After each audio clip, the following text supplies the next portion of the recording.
Mezani mwetu tumefikiwa na taarifa mbaya za kifo cha balozi aliyepoteza maisha kwa kudondoka toka gorofani Hyatt Hotel. Kifo chake kimegusa viongozi wengi Afrika, viongozi wa serikali, wananchi na taifa la Ufaransa alilokuwa akihudumu kama balozi. Maswali ya nini kimesababisha kifo chake, picha zake na maneno ya kumtakia mwisho mwema ndiyo yaliyosambaa kwenye mitandao ya kijamii.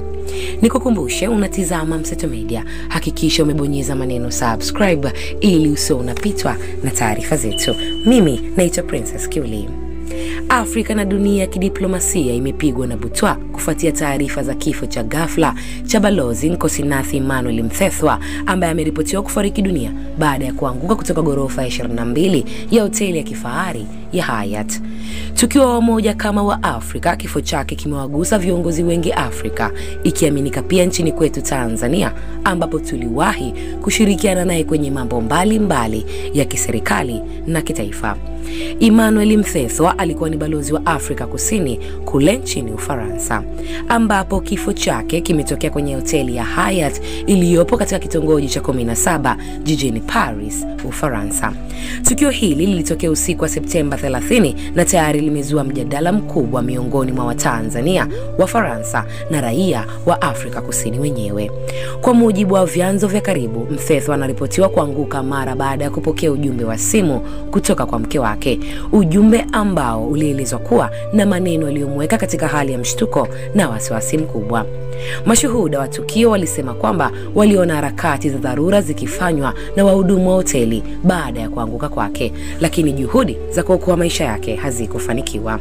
Marehemu Mthethwa alikuwa mwana diplomasia mwenye heshima kubwa Afrika. Alianza rasmi majukumu yake kama balozi wa Afrika Kusini nchini Ufaransa mnamo Februari 2024, ambapo alipewa jukumu la kuimarisha mahusiano ya kidiplomasia, kibiashara na kiutamaduni kati ya mataifa hayo mawili.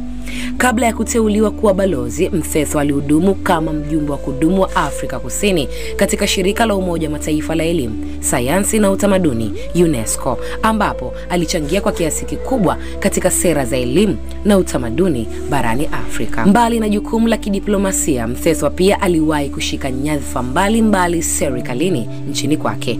Alikuwa waziri wa michezo, sanaa na utamaduni, ambapo alihimiza maendeleo ya sekta ya michezo na kukuza usanii wa Kiafrika katika medani za kimataifa.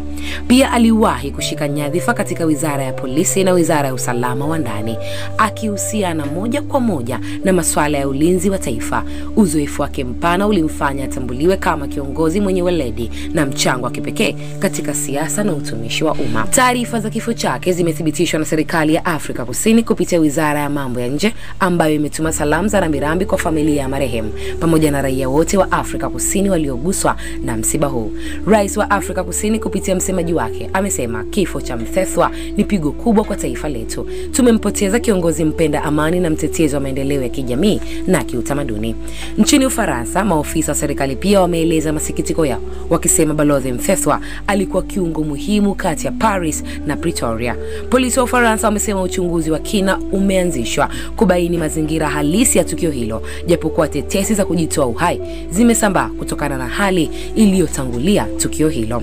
Wengine wakisema hakudondoka bali alijirusha baada ya simu ambayo haikujulikana ilisema nini. Mtazamaji wa Mseto Media, kama ilivyo kazi yetu kukuletea taarifa na habari toka Tanzania, Afrika na duniani kote, hii ni moja ya habari iliyokuwa gumzo zaidi Afrika, wengi wakihoji balozi amedondoka au amejiua. Kwa taarifa zaidi usikae mbali na Mseto Media. Mimi ni Princess Kiuli wa hapa Mseto Media. Hakikisha umesubscribe, comment, like na kushare. Mseto Media, we connect everywhere.